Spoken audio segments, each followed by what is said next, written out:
amazing work in that. Thank you very much. It's great to play the characters that are on this journey of redemption. That's always a lot of fun to play. And I guess Fusco's a little conflicted in the first season, and that has changed considerably to where we're at today. But I give all the credit to the writers. Actually, we got some of the writers here in the audience. I know where you are, guys. Why don't you stand up and take a bow? Where's the writing staff at? Where are you?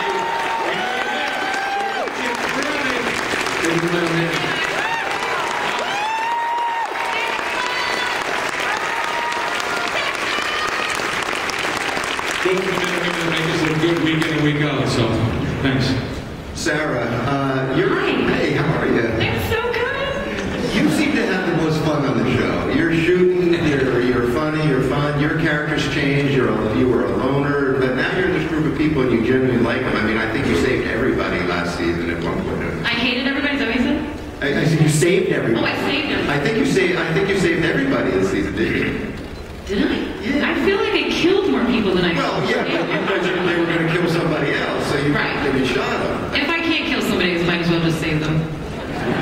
What's your favorite? What are your favorite scenes? Are there any of these other characters that you work with outside the main cast that you really enjoy working with?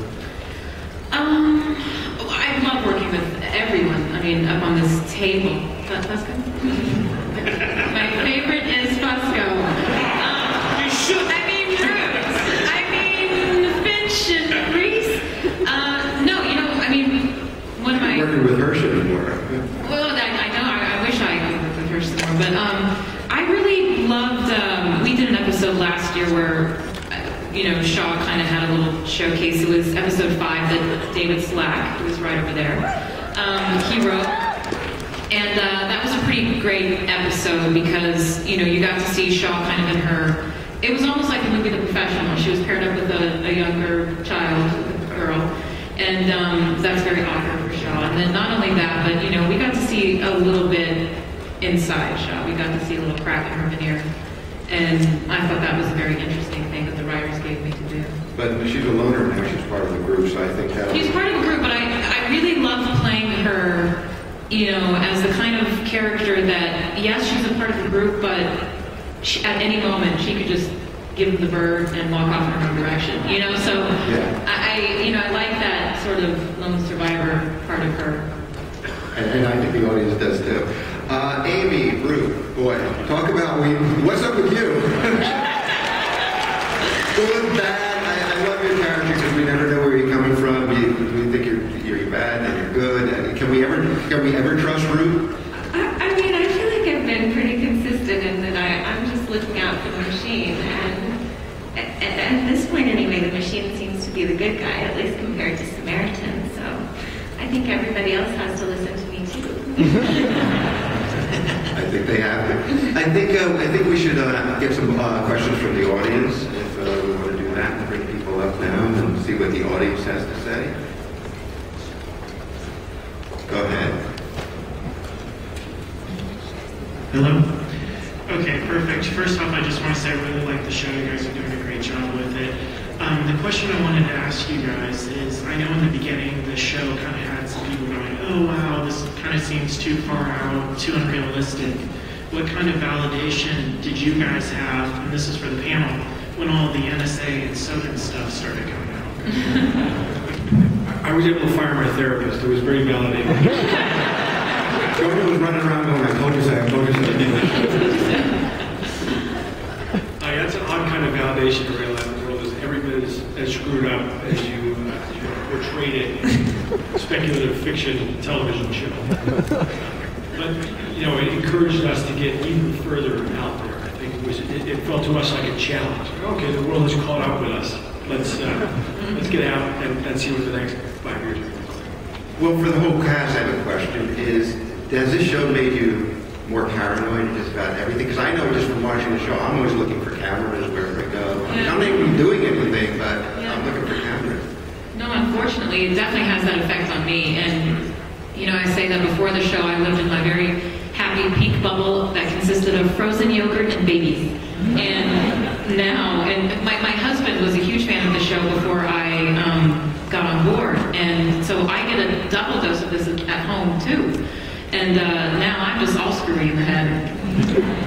Yeah, it's really good. How about you, Jim? Just the other day, I was woke up and looked out the Brooklyn Bridge and saw that there were 2 white flags on the Brooklyn Bridge. They took off the U.S. flag, and they were looking for these guys, and they had the surveillance cameras on them, and they'd covered up. And they said, "Well, don't worry, we'll find you on social media."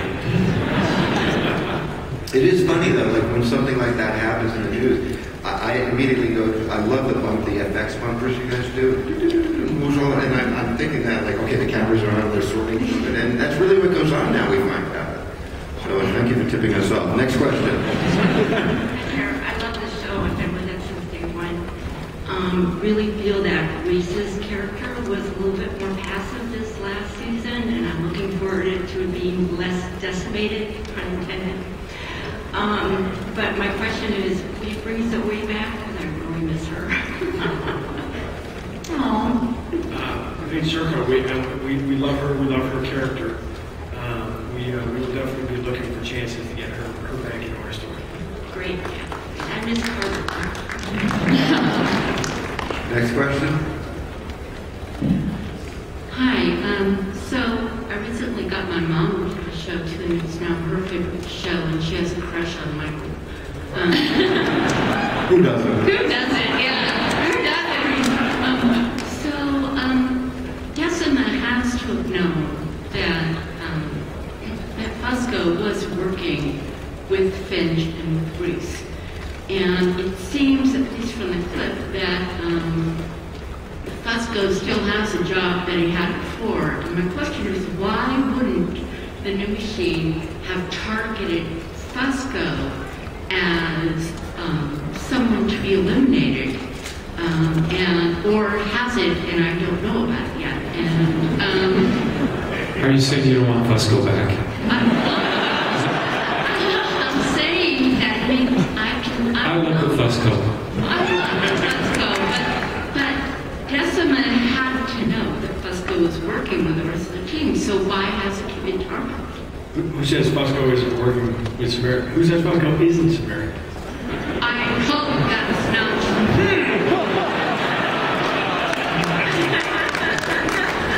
Speaking of Samaritan, who knows Samaritan? We don't know this yet. Was there any inkling? And does Finch have something to do with that? And like, where did that? We explored that, yeah. Arthur. Finch's old colleague, Arthur. Oh, right. In 2 episodes in the middle of last season, we got a little bit of the backstory of that, but it's now been heavily adapted by Greer for his purposes. And in fact, what its end goal is something we hope to explore this season. Next question. Hi everyone. Thank you all for such a wonderful show. First of all, my questions more for Kevin actually. One of my wishes for season 3 was for your character to get a lot of background and like sort of finish that transition from bad cop to good cop. What was your best part about playing that whole arc? And since he's not targeted by Decima, what are the creators' views for like how Fusco will fit into this whole brand new game board in season 4? Well, the first part of the question is, I think the real trend for Fusco is when he has the fight with Simmons and he reflects about his relationship with Carter. I think it's from at that point where Fusco really kind of cements himself into being on the right side of the law. Where it all gonna fit in the grand scheme of things? I mean, Fusco is the only one that's still on the grid, so it'll be interesting to see how that all plays out. Next question.